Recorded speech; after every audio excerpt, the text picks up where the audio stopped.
Good morning, everybody. Welcome to this edition of Weekend Wrap Up here on Shelbyville Now, the news that matters. Josh, good to see you this morning. Good to see you as well, Mr. Thomas. How are you on this beautiful Saturday morning? I'm good, but I'm getting prepared for this blast of cold air. I hear there's some cold air coming. Yeah, Elijah's got what's the Elijah 11 is the 11. bottom number there. So I'm seeing an 11. That's cold. And with wind chill, that's single digits, Josh. That's cold. That is cold for sure. I'm not a fan.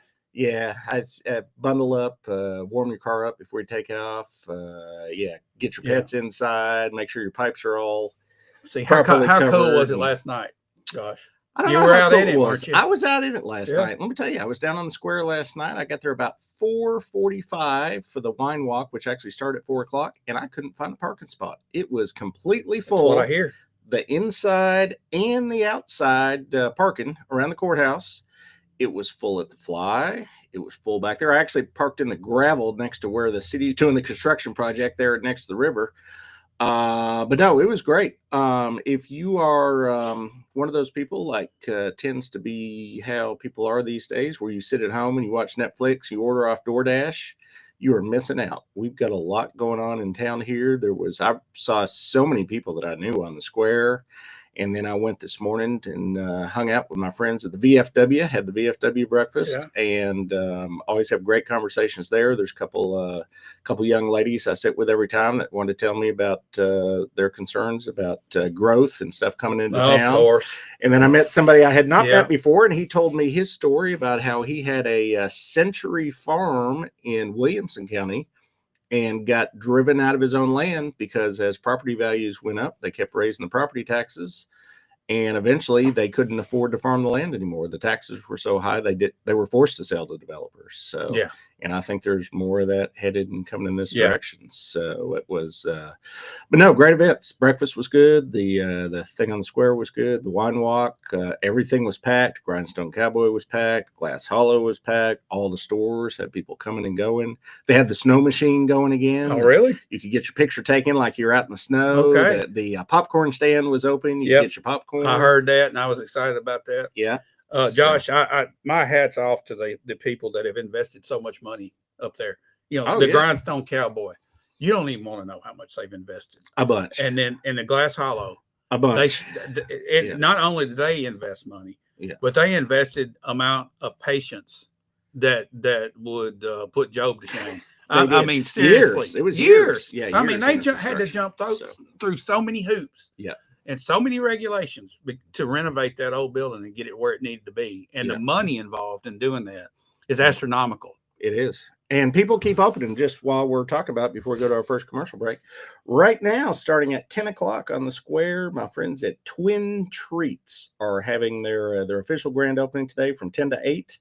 They used to sell these little treats inside Shovel Pizza, and they were doing so good that they've moved out to the Gunter building. That's the white building on the square where, Yesterday's Treasures is in there as well. Yeah. So they'll be selling. I had some red velvet cupcakes a couple weeks ago from there, and they are excellent. So stop on by there and get you some treats today. So if you want to go to the wine walk, it's my understanding, Josh, according to you, you can make it a coffee walk if you want to. I did the coffee walk. Yes. Most people had wine glasses. I had a cup of coffee. It wasn't cold, but it was a little chill in there. Hot chocolate walk. I said I'd rather have something hot. So I got some coffee and I walked around the square with my coffee and talked to people, and there was people and pets and kids and everybody. So if a person wanted to have a sun drop walk, they could do that. Call it the sun drop walk, and you could have you some sun drop while you're walking around the square. So it don't necessarily have to be wine.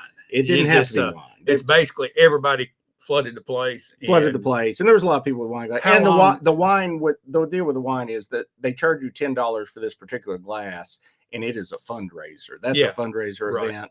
And actually, I ran across a couple people, and it was only an hour and a half into the event. They were having trouble finding the glasses. They may have sold out last night or come close to it. There were a lot of businesses that no longer had the glasses. So where does all that start? Where does that kick off? Where the wine? All the businesses that are participating had wine glasses for sale. Some had more than others. So but so it was a good event. And they had there was an art show going on inside Coffee Break. I peeked in there. Saw Mr. John Carney was selling some artwork, and Clover Honey and the whole the Bedford County Arts. I think they're Bedford County Arts Collective. So so no, good event all the way around. Hopefully we keep, and this is back-to-back weekends that the square was crazy busy. So well, when keep it up. When we find people that's willing to invest that kind of money to reconstruct and rejuvenate an area like that in our town, we need to applaud them. Yeah. And there's other areas that there's opportunities like this to exist, not just the square. The square is a good spot to start. It's a good start, but we need work on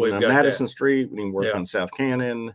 The stuff on North Main is kind of happening naturally, but we need to continue to work on that. So, all over town. So, and one more real quick, since we're talking about that, we're going to never get to our first commercial break, but I got a report last night from our city codes department, or actually I got it yesterday afternoon, and we are finally up to fully staffed, I believe, at codes. We've got 3 people out on the road 5 days a week now, writing citation, trying to take care of some of these properties that are run down across town. They're actively taking people to court and getting some stuff done. So hopefully in the coming year or so, maybe we'll see some changes with that, with some of the rundown properties around town. They are actually, I did a quick flip through the spreadsheet they sent me. They actually had, between the 3 guys that are out, and they hadn't all worked all year for different reasons. Some of them just come on board, but there were 1,200 different code citations of some kind that they had gone after. Now, some of those were multiple on the same property, but still, they're doing a lot of work. And I know I heard that was one of the things I heard at breakfast. We need to fix up some of these properties. They are actually out there doing that. It takes money to do that. It takes private investors to do that. So you're going to have to have people with money that do it, that come in and fix it up. But the people that have properties need to take pride in their properties and do what they can. Otherwise, there's situations you get in where you can't. As a person that owns a piece of property sitting on Madison Street that needs to be tore down. Yeah. It's a lot of complications in that. The cost to tear it down is more than the building's worth and the property's maybe worth. So that's the dilemma that we find ourselves in. We've got a lot of property, especially out here on Madison Street, and some of the areas have been neglected where there's no promotion of commerce. It starts waning, and you see people try to piecemeal buildings and try to put some paint on it, make it look better. What took place on the square was actually complete reconstruction. Oh yeah, absolutely, just gutted buildings and redid them all with the on that corner. Yeah, so that's millions of dollars to do that. Yeah. And you got some property that they don't have millions of dollars to do that. You can't even get it tore down for a reasonable amount of money. So there's got to be some kind of grant money. I don't know what there is out there to help incentivize the redevelopment of the dead areas of town. You see these in a lot of small towns all over the place. Right. And we're going to, not to jump ahead, but on Tuesday, we're signing another deal with the state for another grant. But so far, the state has been focused on the downtown core. So this is, again, going to be focused around the squares. Is for a certain distances as far as they're going to cover this time. But it's another, I think, $450,000 they're going to dump into that area to try to help with facades and improvements and stuff. Yeah. So, all right. Well, let's take a break. Let's hear from our sponsors finally this far into the show. And then we've really got one hot topic today, which I think there may be a few people waiting to hear about. We were at there was a wastewater committee that met on Tuesday, and we've got some things to say about that. And we're actually going to hear from that meeting. Right. This will be exclusive coverage. Nobody else was there. So recording it anyway. So we'll have a few clips and we'll talk about it. So all right, let's hear from our sponsors and we'll be right back. Yeah.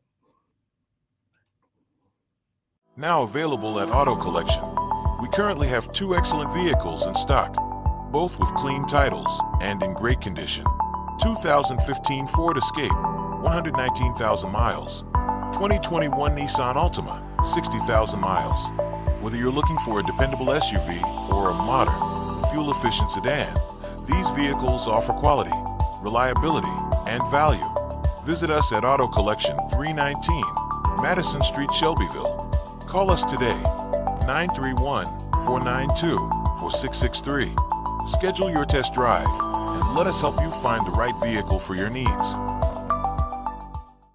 Get the results you want with the personalized service you deserve at Dennis Young Insurance Agency. As a local independent agency, we offer coverage from several different companies, including Erie. So whether it's auto, home, life, personal, or business, we can find the right coverage to meet your unique insurance needs. And with a rate lock advantage, your rates won't go up as long as you do not change drivers, autos, or addresses. Contact us at Dennis Young Insurance Agency, insuring Shelbyville and surrounding areas since 1988. Ready to upgrade your space? And Extreme Flooring in Shelbyville, we've got you covered. From carpet and hardwood to luxury vinyl, tile, and waterproof flooring. We also handle kitchen backsplash and bath remodels. Our design and sales team will help you find the perfect fit with trusted brands like Dreamweaver, Shaw, Mohawk, Dull Tile, and Tile Bar. And their certified installers make sure everything looks just right. Stop by and see us at 225 Colorado Boulevard in Shelbyville or give us a call at 931-735-6700. Financing is available. Schedule your consultation today at extreme-flooring.com. Let's make your home amazing. All righty, welcome back in here to the weekend wrap up. Josh, dive in, and why don't we get right to the lead story? Let's go right to the lead story. Tuesday evening was the first ever meeting of the Bedford County Wastewater Advisory Committee. I was there. We recorded the meeting. I sent the recording to you. You may or may not have published an article already that had some opinions on the meeting. Right. And we're going to kind of work through that. I've brought I had three concerns being in the meeting and having been in the meetings leading up to the meeting that came out of it. There was also some positives that came out. We're going to cover both my concerns and also the positives. We're going to start with the concerns because that's what I brought clips of. Concern number one I had was there was an additional member that showed up at the meeting. It had been fairly controversial November 11th at the county commission meeting.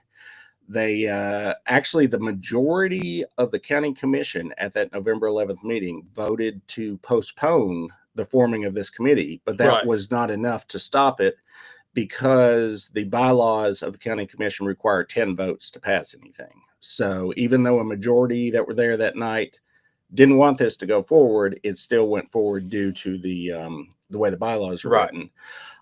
So we ended up with an extra member showed up, and rather than us sitting here and trying to explain how the extra member got on the committee, we're going to hear from the meeting in their own words what happened, and let's play clip one and we'll talk about it. Is Mr. Price a part of the committee at this point? If he's not, I would vote that he be. Yeah, I would say so. I don't know if we have the authority to do that. Well, How do you approach? That's what kind of. Mr. Sweeney asked me if he could put up my name to be on this committee, and I saw that I wasn't when it was evidently brought up before the commission. So I reached out to him, and he said that I absolutely was. I should be getting an email, and I never got an email. So I reached out to him again. I said, "Listen, am I supposed to be there or not? I don't want to miss." And he asked me if I could be here. So I'm just telling you. I could make a motion that Mr. Price be an ex officio member of the committee. An ex officio. Be a non-voting member. Is non-voted. Would you be satisfied with that? Yes, sir. Any way I can help. Do I have a second? Second. Any more discussion on that? All those in favor? Any opposition? Like sign?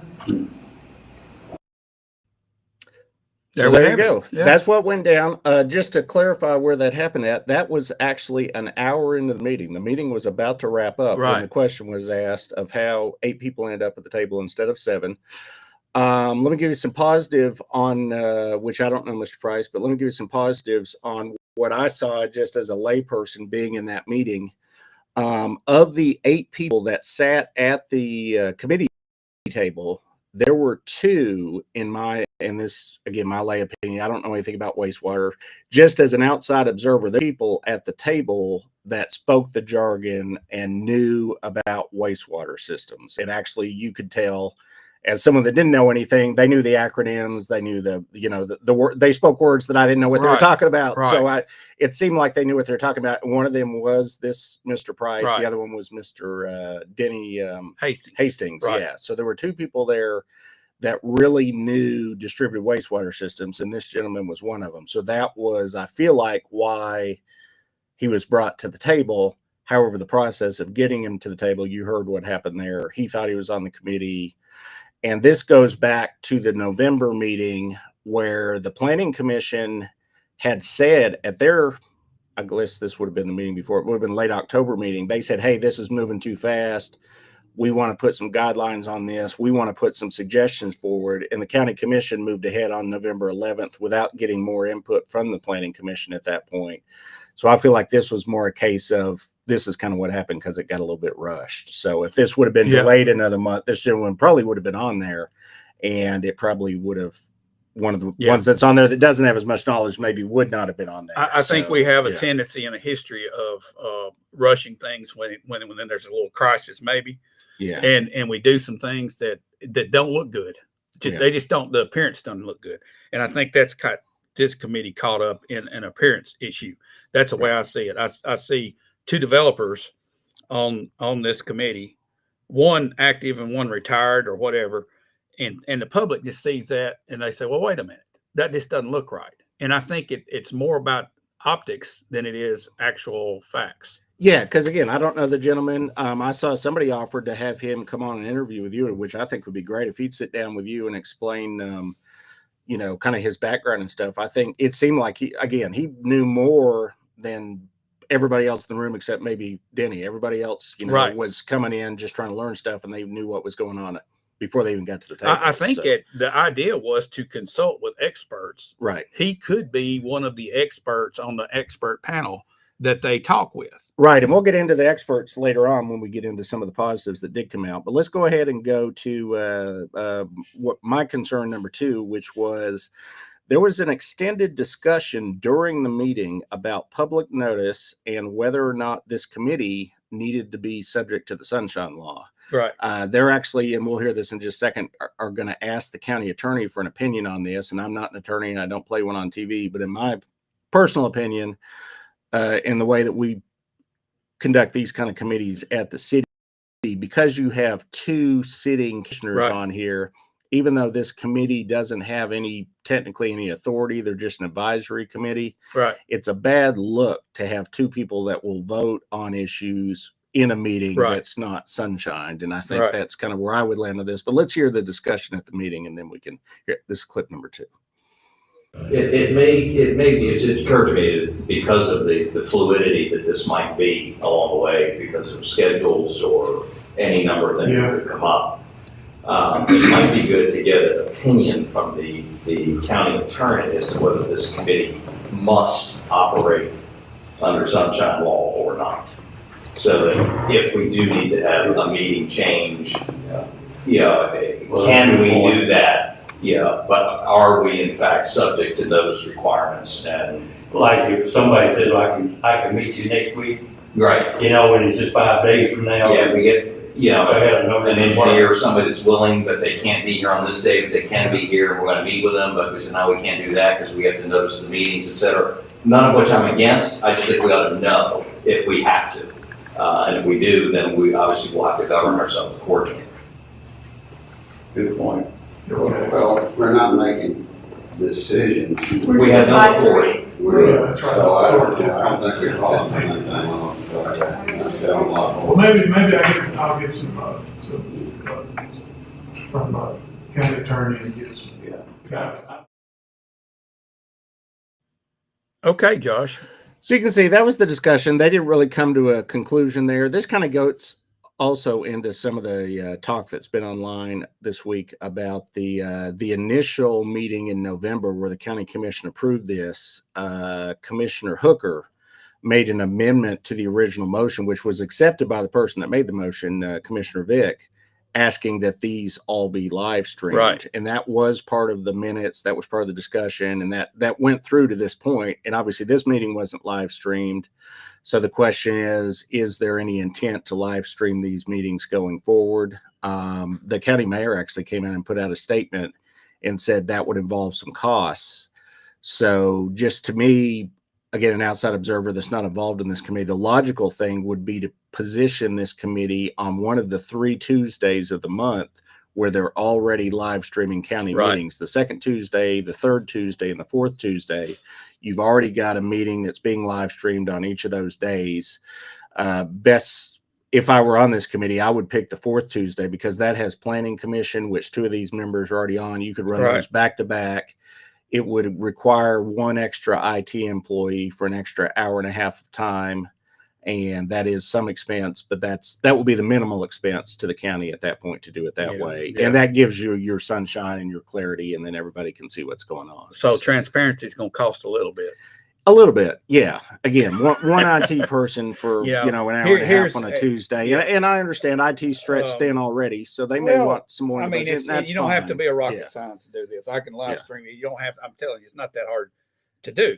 But it's just somebody's got to do it. Somebody's going to have Somebody's to do it. got to push the button, and somebody's got to be there on a Make sure it weeknight works. when they normally would be Right. with their family, and I understand that as Okay. well. So, yeah. I just wonder how our citizens of Bedford County feel about it. Would they like to have this live streamed? The I live, think they would. Oh, Yeah. I do too. And Yeah. and I think the fact that we are live streaming our commission meeting, the committee meetings, Board of Education, all these things are a step in a direction that we need to continue.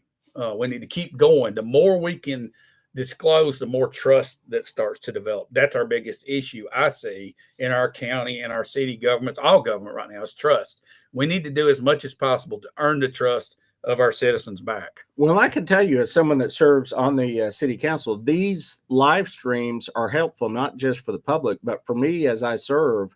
If I have an issue that comes up that I know was at a previous meeting, I can go back and read the Right. minutes, but I much prefer to go back and watch the video to hear the exact language of what the meeting 3 months ago or 4 months ago to help me be informed on the decision that I'm making down the road. Because as I get older, my memory isn't what it used to be, but the Josh. video recording is very clear usually on what was said. So I can go back and watch what was actually said. So one more thing in the concern department, and then we're going to actually get into the positives. The other concern I had was there was discussion throughout the meeting. This is actually going to be 3 different pieces pieced together on this Right. next clip that we're going to play. On this whole committee, part of the discussion coming in from the county commission was consolidated utility district up in Rutherford County seems to be the quote unquote gold standard for distributed wastewater in the state right now. From what we've heard. Wouldn't we want the gold standard? And you would think we would want the gold standard, but the discussion in the meeting from a couple of the people that were more informed was that they felt like the standards Consolidated had were possibly a little too stringent, and they might like to set Bedford County standards a little lower than Rutherford County. So, Okay, so that would mean that CUD Consolidated, yeah, is a little bit tougher on developers. that seemed to be what was said. So let's listen to clip 3. And I want to apologize for this one in advance.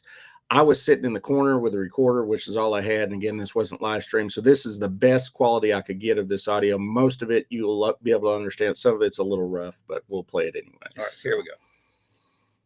Done in 2 weeks. Now, their room was a little over there. CUD. Yes. And there's tremendous pushback over at the meeting with the county mayor on Friday because of some of the things that they've come up with. Yes, some of the regulations are greater than the states, but some of them go a little too far, in my opinion. And I'm not doing anything over there right now. Yeah. In talking with John Freeman, he said he researched it good.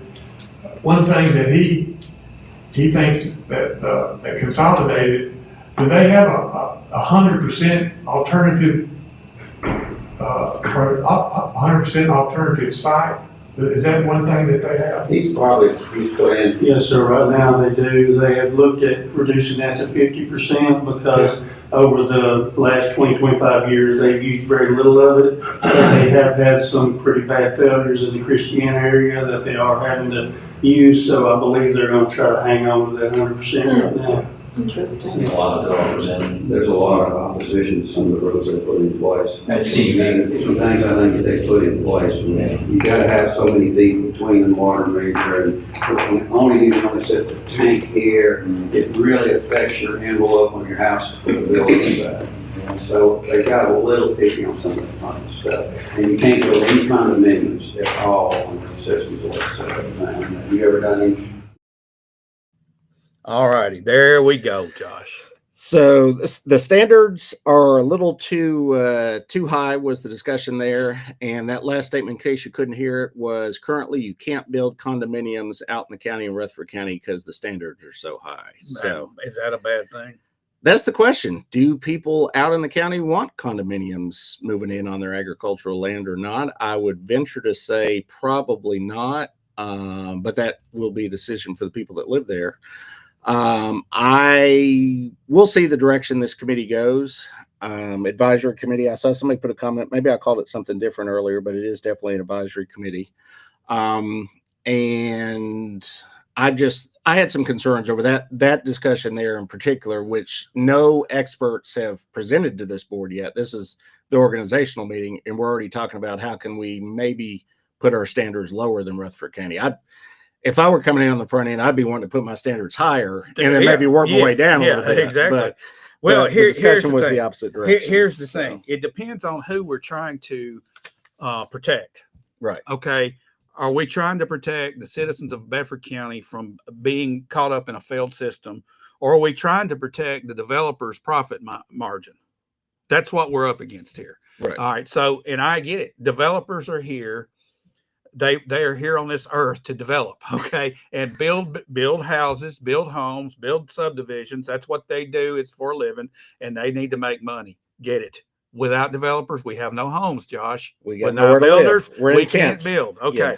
but there is a good go between. There's a place that developers can make money and still protect our citizens at the same time. There's a place there. Yeah. I'm convinced that there is. There is. Yeah, there is. And let me, because we got the same comment again. Let me just clarify. And I think we've said this right, but maybe somebody in the comments said it wrong. But this is definitely an advisory only committee. Right. They're not going to set the rules. All this committee is going to do at the end of 12 months, and that was kind of some of the positives I'm going to get into here in a second, is their job is to come in for 12 months, look at these systems, and present a recommendation to the Planning Commission. Right.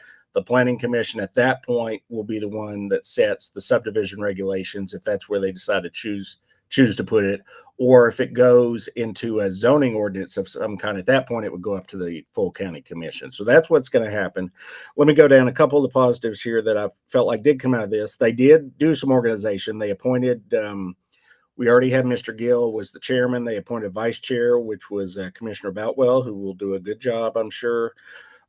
Casey Kesselring, who I do not know, was placed in as secretary. All that was approved by the committee. At this meeting, they set a schedule of second Thursday of every month at 5:30. I think that was their decision, and they can choose that. I think that will be problematic if the rest of the commission really comes back and pushes the live streaming. I would say watch that date. That's liable to change. They may leave it there. If they do, that's going to require actual personnel to come into the courthouse that normally wouldn't be there, because the county doesn't normally meet on Thursdays, so most of their meetings are on Tuesdays. So that's would normally be a bad time of the week, bad time of the month even. They did make plans. They're going to bring in at their next 11 or 12 meetings as they go throughout the year. They're going to try to bring in outside experts from Consolidated Utility District up in Rutherford County. They're going to try to bring in somebody from TDEC from the state. Somebody from Shelbyville Power, specifically John Freeman, who is our expert on sewer and wastewater. They're also trying to bring somebody in from Wilson County, not necessarily to call them an expert, but to explain to them what's gone wrong out there, because as we know, Wilson County's in a mess. So they feel like, let's go somewhere that does have a mess and figure out what happened. Yeah. So they're going to go to somebody from Wilson County. There was also some discussion. This was some of the lingo that I learned at the meeting that I didn't know in advance. There's going to need to be the term they're using is franchisee.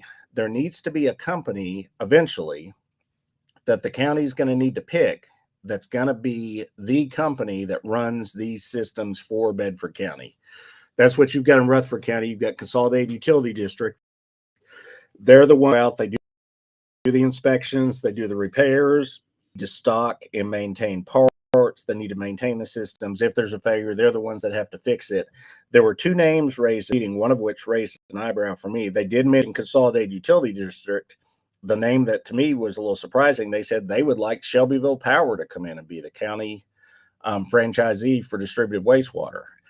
I will be surprised, unless there's some changes at Shelbyville Power, if they want to be in charge of distributed wastewater for Bedford County. I seriously doubt it. They're not on board with these type of wastewater systems. They want to stick with strictly sewer.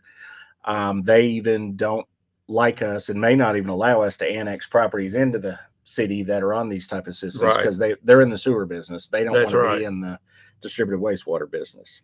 So, but they were brought up in the discussion. So just wanted to point that out. And where we go from here is, at the moment, the second Thursday of January, they do have a next scheduled meeting at 5:30. That's far enough in advance that will eventually make it on the county website.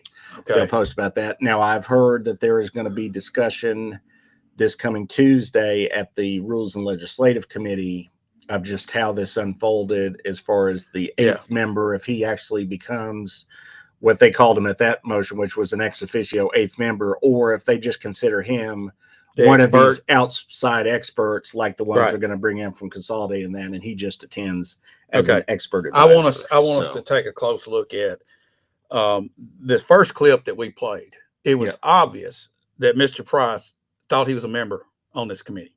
Right. And I think that's part of the disorganization. This is the part. Yeah. This is the part that intersects with the Good Old Boy Network that I talk about, Josh. Now, here's what you see here. You have the chairman of the Bedford County Planning Commission communicating with Mr. Price that he is a member. Okay. Right. Even though I wasn't voted for, I'm a member. Yeah, you're a member. You're in. Okay. And he was supposed to get an email, didn't get it. So he kept checking back. He made the effort to make sure, oh yeah, you're in. Okay. But the person telling him that didn't have the authority to do that. What we have here is a circumvention, I guess is the word, of our Bedford County Commission. The Bedford County Commission dictated 7 names, voted on them, approved them.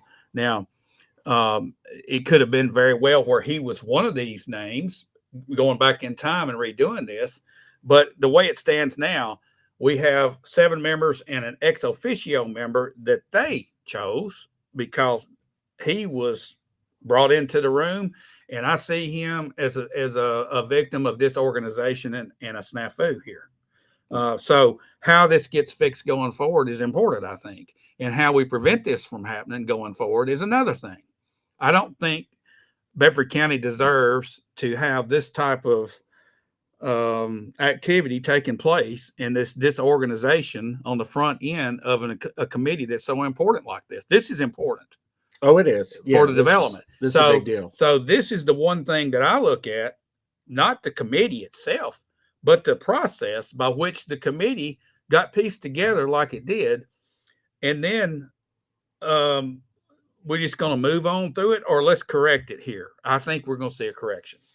I think so. That will be the discussion Tuesday night at the Rules Committee, is what they do going forward, and if there's some correct a couple of these issues, and there may be some clarification. I think will happen on where people stand as far as membership or non-membership in the committee. So I think it needs to be clarified before they move forward, so it doesn't put somebody in a bad position. Yeah. So I think that's where we're going with that. And again, that's just an opinion, Josh. That's just an opinion. And you know, there might not be any other person out there that shares that opinion, and that's fine. Yeah. But I think Bedford County does deserve better planning as far as organizing and getting things in motion that should be in motion. It's just, you know, down the road, it comes back to bite you when you don't do things right on the front end, you know. Yeah, it'll hurt you. Anyway, so just my opinion. Nope, I appreciate that. And that is all we're going to cover on wastewater. I think that's enough. Let's talk about the that was the early meeting. The same evening, went right upstairs and had a county commission meeting, and it lasted about 9 whole minutes long. I saw that, Josh. I was disappointed. I was getting ready to watch, and it was already over. Yeah. It was already over. There must have been a stomach bug or something going around, because it was the lightest attended I had seen in my memory here. There was only five of the members weren't there, so there's only 13 people in the room as far as commissioners. The big news that came out of that meeting, what they voted on, I don't think, you know, it was all unanimous and nobody even, you know, none of it's controversial. But the news that came out was there was an announcement at the end that our property assessor, Rhonda Clanton, is stepping down at the end of February. So her term is actually not up until 2028. So this is, you know, fairly early into her current term. The date was chosen in such a way that the county commission is going to have to put in a temporary 6-month replacement for her. So, well, let's stop there just for a second. I want to thank Rhonda Clanton for serving our county. 30 years. 30, yes, a long time. She's always done a good job up there. Yeah. And in the environment we're in right now, it's a tough job. And man, I wouldn't want to be the one stepping No. into our shoes, because you were stepping into reappraisal year. Right. So And nobody I loves know. you the year No, that you reappraise no. their property. And I get it. So we want to thank her for her years of service. Yeah. I'm sorry to interrupt. But No, I that's wanted to okay. I was definitely just do going to get that. into the process, which is that the county commission is going to name a 6-month replacement for her. The way they said that's going to happen is each of the commissioners, the night that this happens, which honestly, I don't know when the date is, maybe it'll happen, I would think pretty close to when, maybe in the February or March meeting. Each commissioner will be able to nominate one person to be to hold this position, and then they'll vote on them and vote on them and vote on them until they get a consensus of 10 votes for one person, and then that person will hold the office for 6 months. At which point, in August of next year, there's going to be a special election just to be the property assessor for 2 years. If you want to run for that office, say, and you're not the person that gets appointed in there, you have to qualify to be in that election between March 2nd and March 11th. So there's a 1 week period. And our process is built this way so that every district is represented in this process. As far as the appointing, Right, for the the 6 month appointing. position. Yeah, exactly. Yeah. So that's how our citizens of Bedford County, our taxpayers, our voters are taken care of. Yeah. So right now, if somebody in District 1 has somebody that they would like to see be that, they need to contact their commissioner. Contact your county commissioner. Yeah. And this is not the kind of position where you just want to pull Joe Blow off the street. And I didn't look it up. I would assume there's some kind of minimum qualifications for this. I don't think it's just you have to be upright and breathing. Hopefully that's right. You have to know something about property appraisal, but I'm just guessing at that. But either way, if you do want to actually run for the office, the important dates are March 2nd through 11th. That's when you have to get your paperwork, get your signatures, and get those turned into the election commission. You'll be voted on at the there's a May primary. If you were going to run as Republican or Democrat, you'd have to run in the primary, and then you would run in the August election. If you just run independent, you'd run in the August election. If you're voted in August, though, you wouldn't get a full 4 years because this is a midterm replacement. You'd only be in for 2 years, then you have to run all over again. So that's kind of the way that's going to shake out. We'll see what direction that goes, and hopefully we get somebody good in there to replace her, because this is an important time when we do that reappraisal. You don't want to mess it up, because look at the mess the comptroller and Rutherford County appraiser have been in. So, yeah. So that's it for local news. I did want to cover one other thing that I didn't even put on my rundown here that I've been watching myself personally.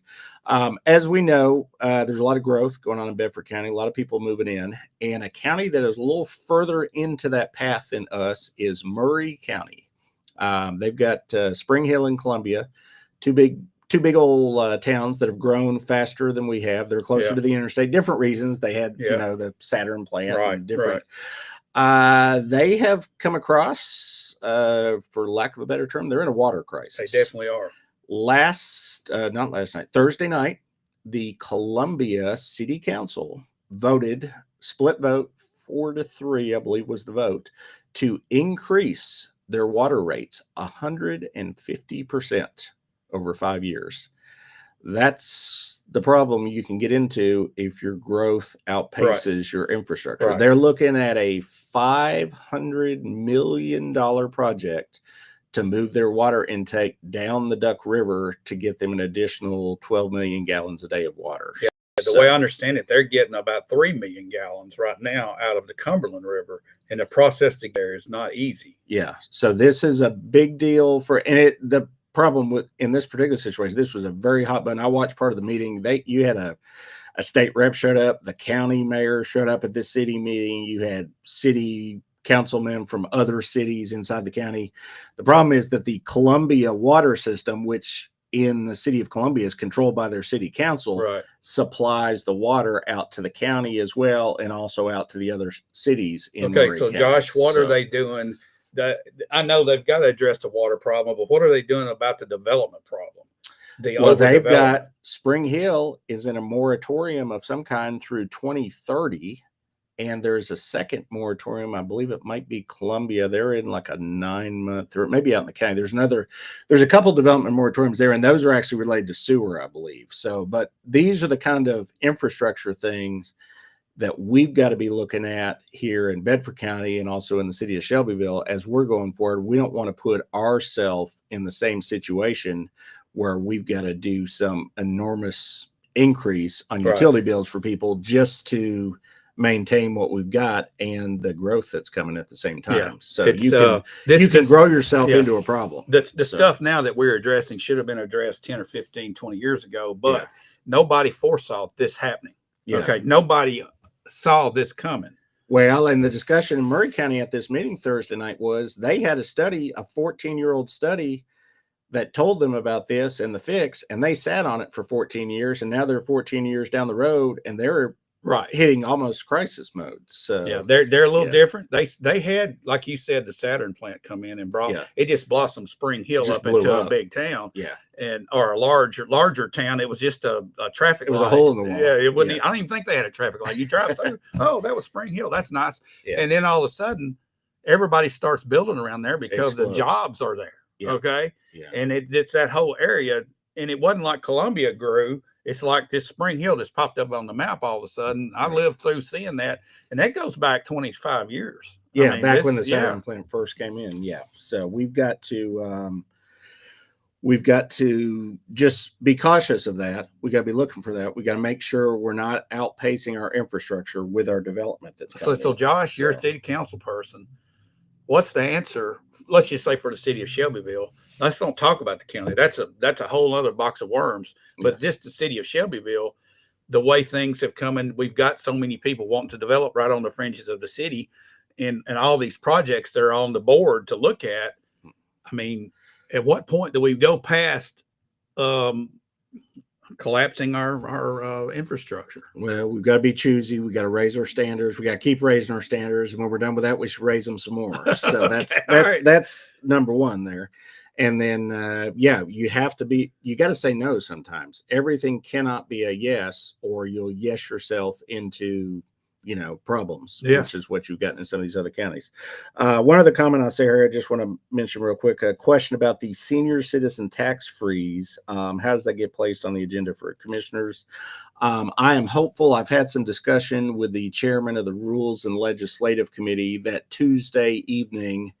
Hopefully we don't devolve into a madhouse over the wastewater. And there's a period of time in there that I would like to have the Rules and Legislative Committee start the conversation about the senior citizens tax freeze. There's nothing ready to move forward or anything with that, but I would like to get that conversation started at the county. The city's planning on starting that talk at the January meeting cycle. And I've had another meeting with our county trustee, and she's helping me she's working on some background, some research on that. Yeah. And I just feel like it's past time. It was the state legislature voted that in, I believe it was around 2007. And so far, 27 other counties have taken advantage of that. And I feel like Bedford County is at the place that we should be. I mean, we don't want to be trailing everybody else. We need to be on the forefront of some of these things. And it seems like a no-brainer. You get somebody 65 and they're on a fixed income, particularly somebody on Social Security. We don't want to tax them out of their home. So It's happening, It happens. So we don't want to be taxing people out of their homes when they're retired on a fixed income. I mean, you and I were kind of joking about the other day. We have all these ribbon cutting stuff. We got to get the county commission down next time we repossess somebody's house for a tax sale. Yeah. And say, hey, Have look a what a ribbon great cutting. deal we did. No, we need to. Yeah. Yeah, it's a fairly simple fix. I mean, it's not cost free. There's a little bit of, and I've spoken with our county trustee. There's going to be a little bit of manpower and time involved in doing this, but it's the right thing to do, and I think it's past time that we did it. So The closer you get to 65, the more you're for this, Josh. the more, as your age I'm grows, telling you, Josh, it's the understand. truth. I'm Yeah. asking questions already. As you get older, you start. 65 used to seem like, man, that's way. Those are it's old not. It's people. just They're not so there. old I'm anymore. staring So at it, 65 is not so old anymore. So, with that, man, we sure have talked a lot for only having one big news story today. But unless you've got another comment you want to hear, we could hear from our. Well, we've got a sponsors lot one of more people time. talking about the committee, of course. Yeah, And, we can all talk around. I've thrown my opinion out. Yeah. Everybody knows how I feel about it. It's correctable, though. I mean, all this can be fixed pretty easy. Yeah, I saw a couple of comments saying, "Oh, blow it up and stop." I think this can be fixed. Yeah, I don't think we need to. Yeah, I'm not advocating that we go in that direction. I think a couple fixes here there, including live streaming, Yeah. and then just clarifying membership would be enough. And the confusion that this is some kind of wastewater authority. There is no authority to this. It's a committee, advisory committee, yeah, to make suggestions to our planning commission. So this is not a wastewater authority. No, and they don't have authority to do. Actually, there was some discussion of being one of them said, "Hey, if I bring in an expert from Knoxville, will we cover his gas mileage?" And everybody said, "No, we have no budget." No, if he wants to drive in, he can, or he can call in. What on about Zoom? Zoom doesn't cost anything. I mean, there is so Zoom much technology we have that we don't utilize that could make things happen quicker. Yeah, I mean, we could have a meeting. Hey, Josh, we can call a meeting and have it this afternoon if everybody's got their phones. Right. Yeah. Does everybody have a phone?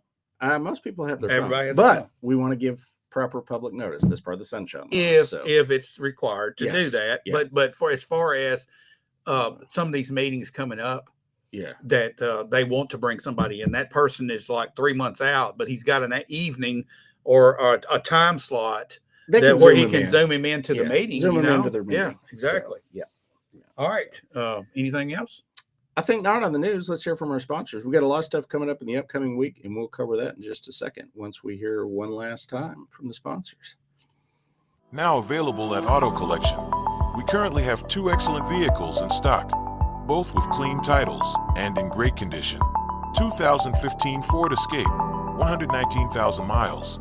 2021 Nissan Altima, 60,000 miles. Whether you're looking for a dependable SUV or a modern, fuel-efficient sedan, these vehicles offer quality, reliability, and value. Visit us at Auto Collection 319, Madison Street, Shelbyville. Call us today, 931-492-4663. Schedule your test drive and let us help you find the right vehicle for your needs. Get the results you want with the personalized service you deserve at Dennis Young Insurance Agency. As a local independent agency, we offer coverage from several different companies, including Erie. So whether it's auto, home, life, personal, or business, we can find the right coverage to meet your unique insurance needs. And with a rate lock advantage, your rates won't go up as long as you do not change drivers, autos, or addresses. Contact us at Dennis Young Insurance Agency, insuring Shelbyville and surrounding areas since 1988. Ready to upgrade your space? At Extreme Flooring in Shelbyville, we've got you covered. From carpet and hardwood to luxury vinyl, tile, and waterproof flooring. We also handle kitchen backsplash and bath remodels. Our design and sales team will help you find the perfect fit with trusted brands like Dreamweaver, Shaw, Mohawk, Doll Tile, and Tile Bar. And their certified installers make sure everything looks just right. Stop by and see us at 225 Colorado Boulevard in Shelbyville, or give us a call at 931-735-6700. Financing is available. Schedule your consultation today at extreme-flooring.com. Let's make your home amazing. All righty. Welcome back into the weekend wrap up. Josh, what have we got coming this week? Before we do that, let me just do a correction of the commercial we just had since we were talking about it. Don't go to Colorado for Extreme Flooring anymore. They have opened their new building down behind Dunkin' Donuts. So go down in the big dip behind Dunkin' Donuts, and Extreme Flooring is there in a brand new building, and they will hook you up with They will definitely hook you up with some flooring, give you some professional service. They will, professional service. Upcoming week, a lot of meetings. They are all, most of them are on Tuesday. I got another full Tuesday. Monday morning, bright and early, I will have my coffee, and then I will head to the city pre-planning meeting. This is the meeting that before the meeting where we will discuss what's going to be on the January cycle of city planning. There is a lot on there. There is a item of interest to many of us in the city that we will discuss next weekend that I cannot at this time because it is not public until the meeting happens. So that's a little tease for next Saturday. Yep. Tune in, and you will hear some discussion of an item that I think could turn into a hot button here in the city. So that's going to happen at that meeting Monday morning, and then we'll bring it to you on Saturday. Tuesday, 4:15, County Financial Management Committee will meet at the courthouse. This is not the normal date. This is not the normal location because of Christmas. They couldn't have it the week after, so They've moved it into the committee room. It happens every December. It'll happen before the standing committees upstairs in the courthouse at 4:15.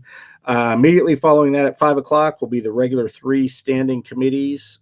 We've discussed this briefly. The Rules and Legislative, which leads that off, I feel like is going to have some interesting discussion of the wastewater.